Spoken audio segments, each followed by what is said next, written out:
by anticipating at least some of your questions with regard to Kosovo.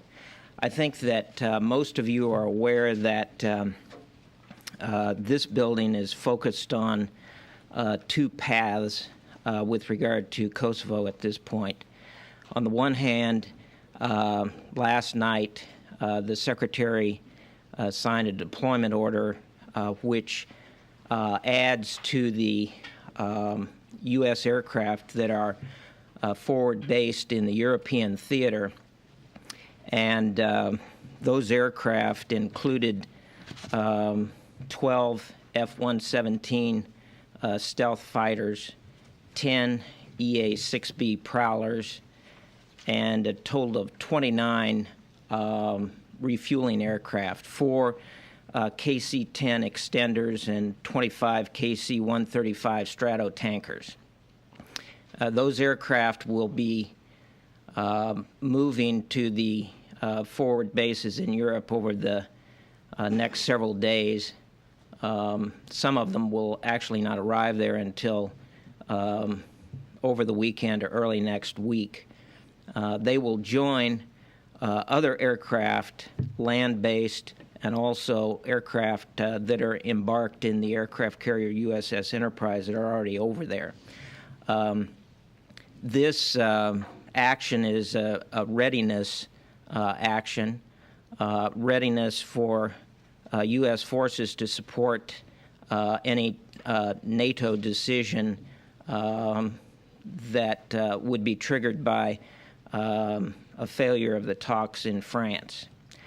There is another path that we're also focused on, and that is the path that would be triggered by success of the talks now going on in France.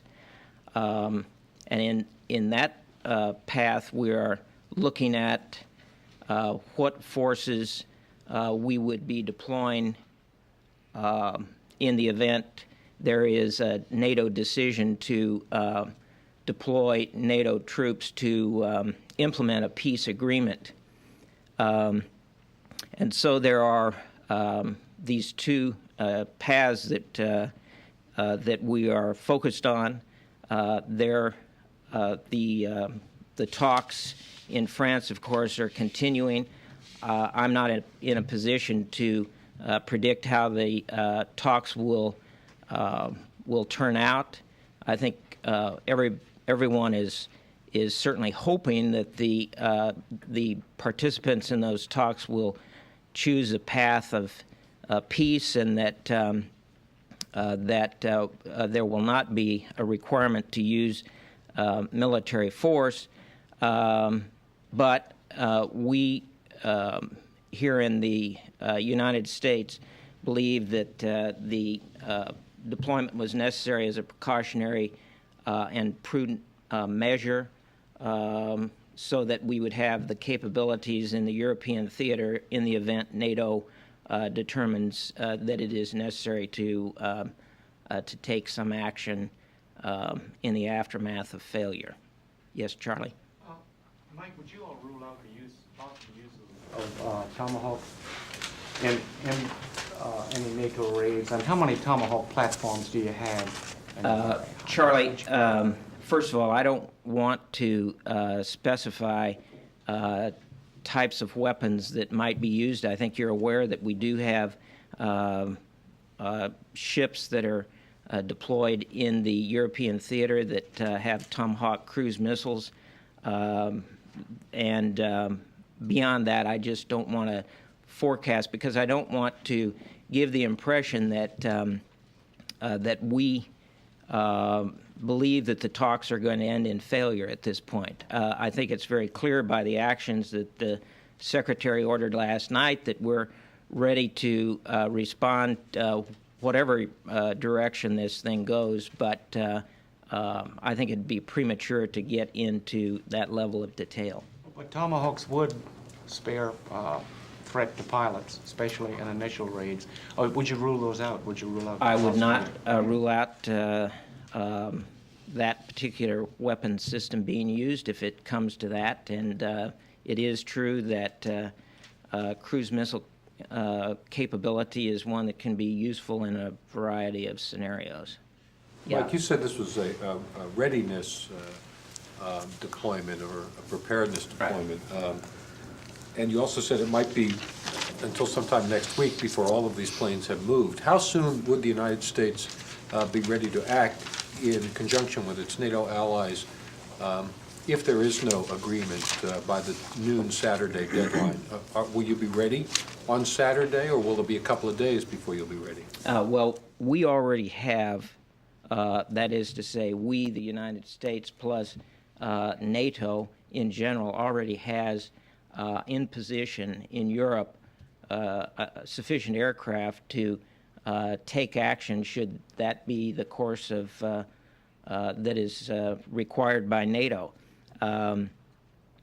The movement of these aircraft certainly adds to the capability and brings additional forces closer to the theater, but that is not to say that action could not be taken in their absence. Yes? Could you identify the forward bases that these additional aircraft are moving to? I don't have all of them. I think that, as you know, the 117s will be going to Aviano. We can get you more definition on where the other aircraft are going to be going. There are bases in all over Southern Europe and also some bases in Germany. The refuelers, for instance, will be located to some extent up at German bases, but the folks in DDI can give you more detail on that later. I can tell you, though, that the 117s, I think most of you know, come from Holloman Air Force Base in New Mexico. The 10 EA-6B Prowlers come from 5 of them are going to come from Whidbey Island in Washington. 5 of them will come from Cherry Point, North Carolina. The KC-10s come from McGuire Air Force Base in New Jersey and Travis Air Force Base in California. And the 135s come from McConnell Air Force Base in Kansas, Fairchild Air Force Base in Washington, Grand Forks Air Force Base in North Dakota, Robbins Air Force Base in Georgia, and MacDill Air Force Base in Florida. And as I say, they'll be departing over the next 2 or 3 days. Yes? 2 questions. If these aircraft that you're sending now are simply to reinforce what's already there, I believe you said you have sufficient air power in the region to accomplish your mission already. Well, to certainly start a mission, should that be the path that is chosen. Well, between that, what you have there in terms of air power and Tomahawks, if you take all that, then are these aircraft anything more than simply ratcheting up NATO's end of the bargaining table to try and convince Milosevic NATO really is serious this time? No, I think that certainly the stealth fighters have a role that is unique. Certainly the refuelers are required if you're going to keep aircraft up for extended periods of time. I'm not going to get into details of the operational plan, but most of you are aware that that each aircraft type brings a different capability to the force, and certainly as General Clark has put together his plans, it has been done with great care and has drawn upon the assets that he feels will be necessary. What is the unique role that you speak about envisioning the stealth fighters fulfilling here? Well, basically, they can get in without being observed by opposing radar systems, air defense systems. And one other separate question. Does the U.S. have any concern that Milosevic would try to stop the OSCE verifiers and observers from getting out of Kosovo if an evacuation order is given by the OSCE? And what would be our response or view if Milosevic did try to stop them from leaving the country? First of all, I can't predict what would happen on the part of Milosevic. I think it would be a very foolish move on his part to make in that direction. However, having said that, there is also a very capable extraction force which could be called into play if there is some need to do so. Yeah. Turning to Iraq, the Iraqi news Just a agency... second, let's just Sorry. see if there's any more on. On the second, the peaceful path, Yeah. you said it was looking at what forces we would be deploying. Could you amplify? I take it looking at implies no decision as to the exact makeup, but in NATO, in Brussels, people are saying, no, the US has given very detailed accounts of what forces it will provide. Right. I'm not prepared to make an announcement at this point as to the composition since, number one, we don't have an agreement at the talks, and we don't have a presidential decision that will actually deploy units. What I can tell you, though, is that there is planning going on. Right now, there is, I think the picture indicates that the force that NATO envisions would be somewhere under 30,000 troops, that it would be led by a European operational commander in a chain of command that, of course, is headed by General Clark, who is the SACEUR, and goes through Admiral Ellis at the southern component of NATO. Both of those individuals are Americans. The U.S. component would be probably less than 15% of the total force, and would include participation in what is called an enabling force, most likely by Marines from the 24th MU that are presently operating in the Mediterranean. The purpose of the enabling force is basically to move NATO units into the region very quickly, establish positions in a limited number of areas, and then, as that can be done, bring in the forces, in this case, on the U.S. side, Army forces that would be there for a longer period of time. Can you give us any indication as to what the Army forces are that are going to be there for a longer period? Today, I cannot. I may be able to, within the next several days, indicate where those forces will be coming from. Some of them already started training?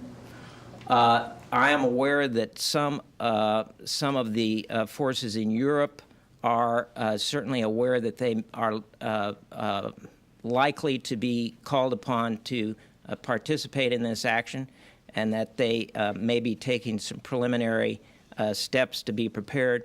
But at this point, there certainly has been no final decision on exactly what units are going to be deployed if we go down this path. Will the Marines go ashore in Greece and move to Macedonia to wait further instructions, or are they going to wait on their ships?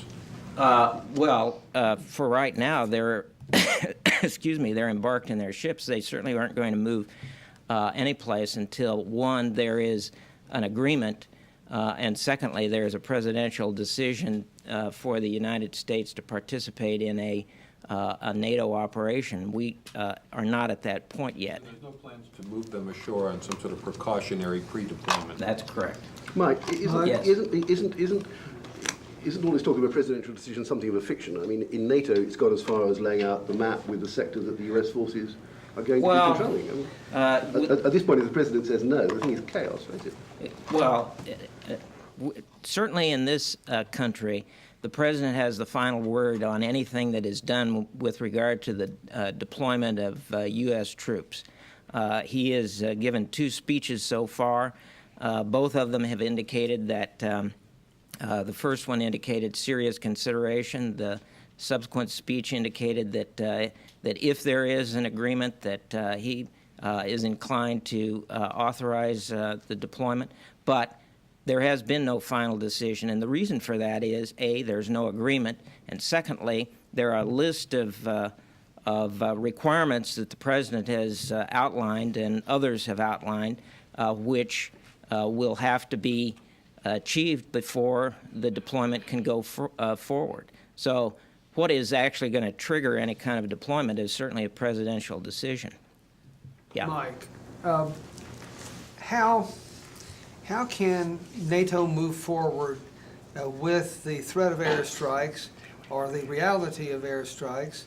If that happens, then the permissive environment or the voluntary compliance of the Serbs is broken, and airstrikes would then leave the situation non-permissive, I would presume, or is the United States hoping that it will become permissive if airstrikes are used?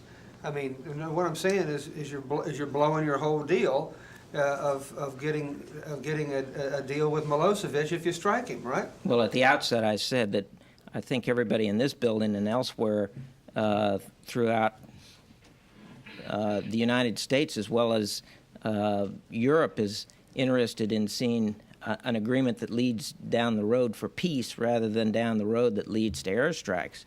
But having said that, on the 30th January, NATO did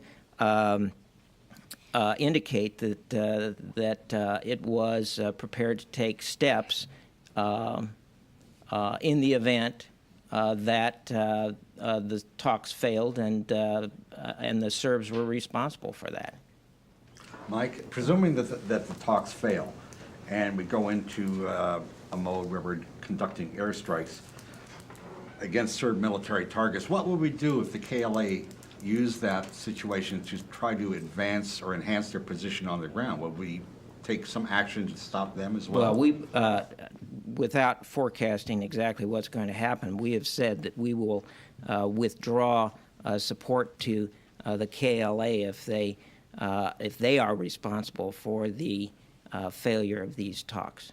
But what about if Serbia is held responsible for the failure and we start hitting Serbian military targets and the KLA starts taking advantage of that by enhancing their position on the ground? What will we do? Will we just watch it? I think that Secretary Cohen has made very clear that we are going to be very watchful that kind of an occurrence does not happen, and that we are not going to become an air force for the KLA. No, but he's asking, what would you do if it did happen, if the KLA started? I am not going to speculate on what might occur for two reasons. One, I'm not sure that this is going down that road, and I think it is not productive to forecast that kind of an outcome.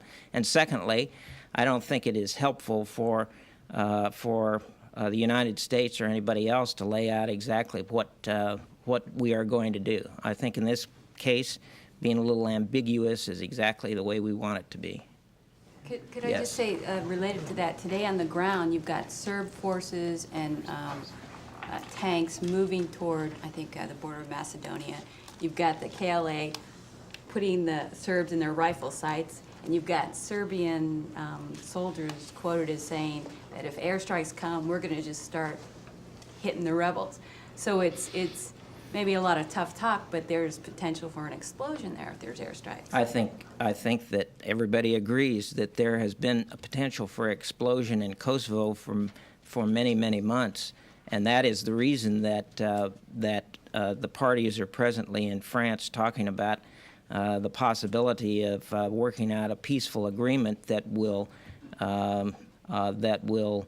lead to a resolution of the issue and will stop the bloodshed that is going on now in Kosovo.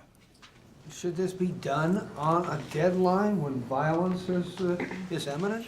Well, there is a deadline out there, and I think that it's very clear what the deadline is.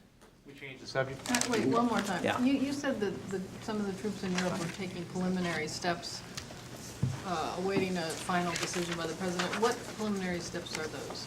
Is that the training? Excuse me? Is that training? I think they're getting ready for training. I don't know for a fact that they've actually started training, but certainly shots and that kind of thing need to be prepared for. There are a number of other steps involving contractors that are likely to be taken in preparation for a deployment like this.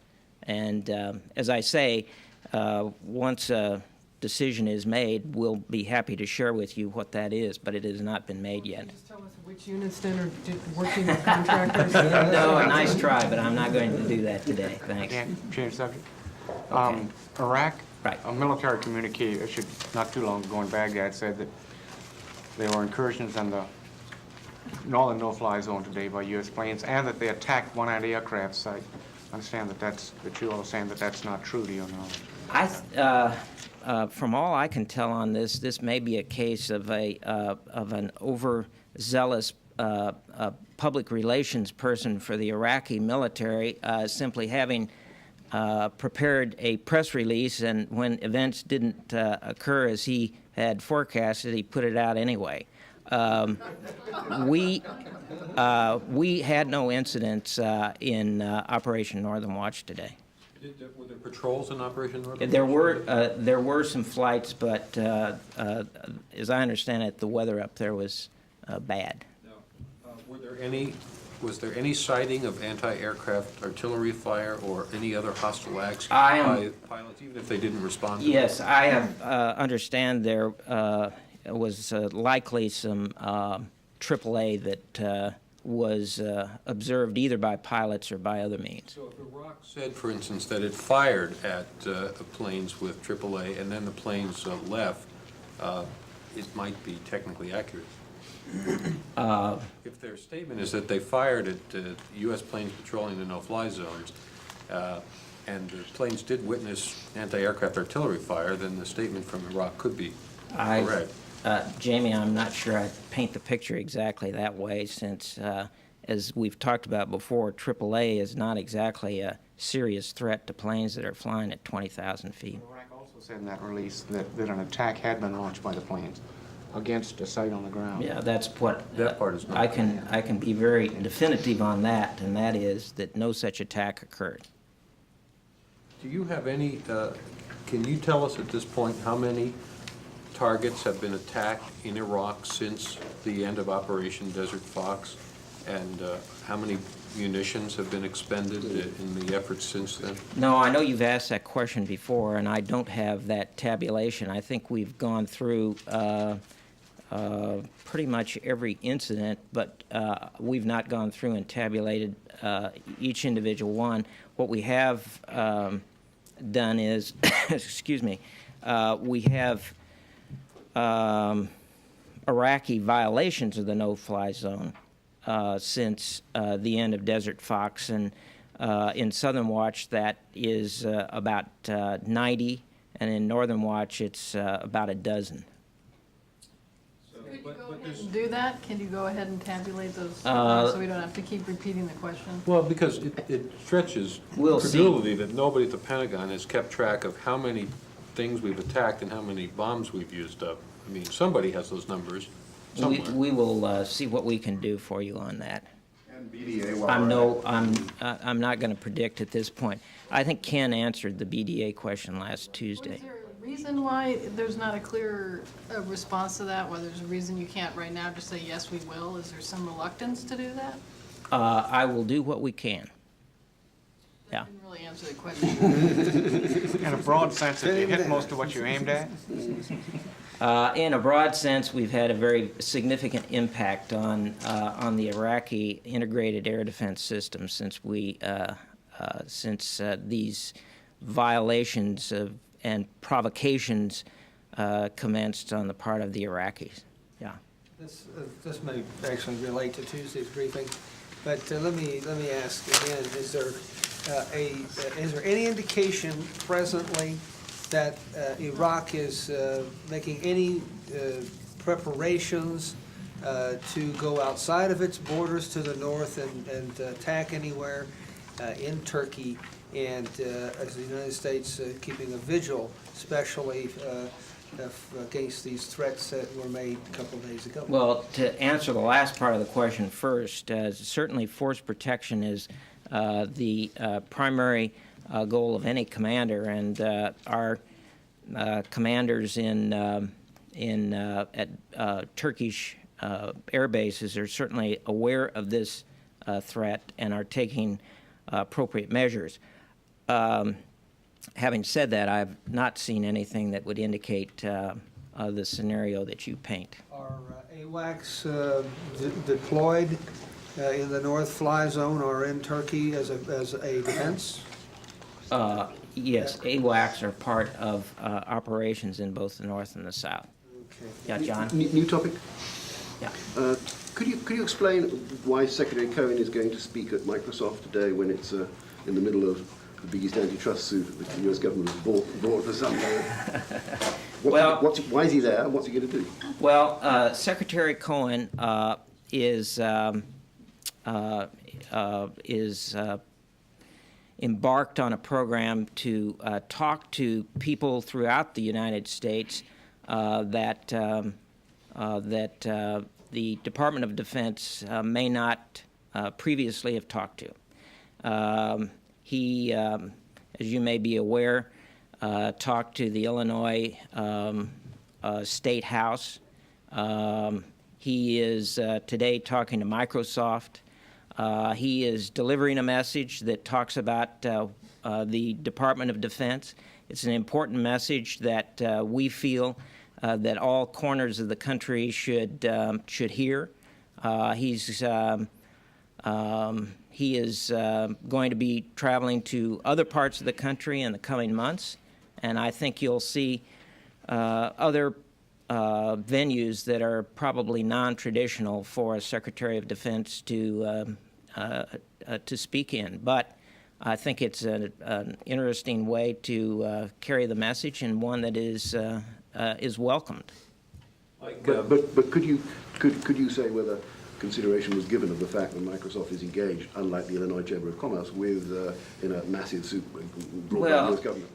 That certainly was not a major consideration. I think the major consideration is the fact that Microsoft is a high-tech company. The U.S. Armed Forces of today are high-tech operations. They utilize a lot of software from a variety of companies that are on the leading edge of technology, and these are people who are looking to the future and being very innovative, and certainly people that we want to deal with and talk to on a continuing basis. Could you say, or if you can't say, could you take the question whether this was clear with the White House and whether the Justice Department's views were sought? I will see what I can do for you on that one. Yeah. Doubleday, the Russian President Boris Yeltsin today made some curious statements in which he said he warned President Clinton against bombing Yugoslav President Slobodan Milosevic, which the White House then later said they didn't know what discussions Yeltsin was referring to. Is the Pentagon at all concerned that the Russian president may not be completely with it? He may be losing some of his faculties, his stability? Jamie, I'm not prepared to address the health and well-being of the president of Russia. Well, because, of course, the question always comes up about the control of the Russian nuclear arsenal. Right. And if there was any sign of infirmity on the part of Yeltsin, is there any concern about control over Russia's nuclear arsenal? Well, certainly we are always very attentive to that issue. We have a group in Russia right now holding talks with Russians on a variety of subjects. One of those subjects, as Ken indicated on Tuesday, is shared early warning. And we continue to hold discussions with the Russians on those subjects as well as others. Beyond that, I don't really have anything that I can offer you. Yeltsin's public statements have not raised any unusual level of concern here about control of Russia's nuclear arsenal? Jamie, I'm just not prepared to answer that question. Yeah. Can you say anything about the theater missile defense report on Taiwan? Has that gone to the Hill yet? The theater missile defense report has gone to the Hill. We're talking to people up on the Hill about the report and about briefings that might be offered to both staff and members if they desire. We haven't scheduled any to my knowledge yet, but we're certainly prepared to do that. That is a classified report. We are hoping that there will be an unclassified version at some stage, and when there is, we'll look forward to sharing it with you. Yeah. Mike, since the chief spokesman of this building and her supervisor would do it, are you willing to discuss the health, well-being, and job status of Linda Tripp? Well, Charlie, I think if you haven't seen it, we have provided some answers to the questions that were posed on Tuesday, and I would refer you to those. Those answers, all of them seem to imply that the situation with her is status quo as it was exactly a year ago, just almost to the day since she started working at home. Is that the situation? Yes. She continues as an employee of the Department of Defense. She is presently working in a flex-a-place arrangement. Her attorneys, though, indicate that she wants to come back to work here, that she no longer is interested in working at home, and they claim that she's being prevented from doing that. What's your response to that? I think that was very clear in the answers that we provided to you earlier, and I would refer you to those. You know, what wasn't clear in the answers was what exactly are the U.S. taxpayers getting for the salary that is being paid to Linda Tripp? If you'd like, we will take that question and see if we can offer you an answer on that, but I'm not prepared to give you an answer off the cuff here. Yeah. Mike, is there good cooperation, and has there been any progress made by the team, the DoD team, I presume that is in Russia currently? Have you anything to report? I don't have anything to report. As Ken indicated, that we hope to get Assistant Secretary Ted Warner to give a background briefing once he returns, but it'll be a while yet before he gets back. Yeah. Just one more on Linda Tripp. Is there anything that currently prevents Linda Tripp, from the Pentagon's point of view, returning to work in this building? I would refer you to the questions and answers that we have provided. If that doesn't... That question I don't believe was taken. So could you please take that question? We'll see what we can provide for you. Mike, on that. do you think it would be fair to say that the Pentagon is treating this whole situation with kid gloves? I would not. I mean, do you think that would be a fair assessment? I would not care to characterize this. I will let you do that. How would you characterize the way the Pentagon is treating her, this situation? With a long pole, perhaps. No, seriously, Mike, how would you say that the Pentagon is treating this situation? How would you characterize it? Charlie, I am not going to offer any kind of an analysis of how we are going about this situation. We are simply continuing to employ Linda Tripp. She is working in this flex place arrangement. Yeah. On the flex place arrangement, my understanding is that's something that's totally at the discretion of the employer and doesn't require employees to apply for it either. Even, is that right? In other words, it's the Pentagon's decision that she works at home and not the other way around? In this particular case, I'm not sure that was the genesis of it, but we'll look into it and see if we can give you the history of how this came about. Well, supervisors certainly are key players in all of that. In other words, does it require her to agree to work at home in order for her? Okay, let's see what we can come up with. She has counsel, and they say that she wants to return to this building. Have there been any negotiations, any talks between officials here and her counsel about her continued employment? Well, I think you're aware there was a meeting earlier this since then. This week with her supervisors, but those meetings between supervisors and employees happen all the time. Captain, do you have any cost estimate at this point for for both the possible deployment of peacekeepers to Kosovo, if that takes place, and the possible air operations if those take place? What would those cost? I don't have any firm cost estimates, and I think that the reason for that is that it is still not clear exactly how these things would play out. How about some unclear costs? Excuse me? Just my guesstimates on how much it's I'm not going to costing guess to on Do you know cost. yet Yes. what role the Russians might play on the ground in Kosovo? No, I don't think that's clear yet. And certainly we have developed a very good professional relationship with the Russian unit that we operate with in Bosnia. We certainly have demonstrated there, as have the Russians, that this kind of arrangement can work. The Russians play a very important role in Bosnia, along with all of the other forces that are participating, and it certainly is a possibility that the Russians could play an identical role in Kosovo if they elect to do so. Yeah. One more Linda Tripp-related question, if I could. What is the status of the Privacy Act investigation into the release of her records? It is still not completed as far as I know, but When did we'll that see if we begin? can get, excuse me? Do you know when that began? We can get you a date. I don't know exactly when it began. We'll try and get you a date on that. Thank you.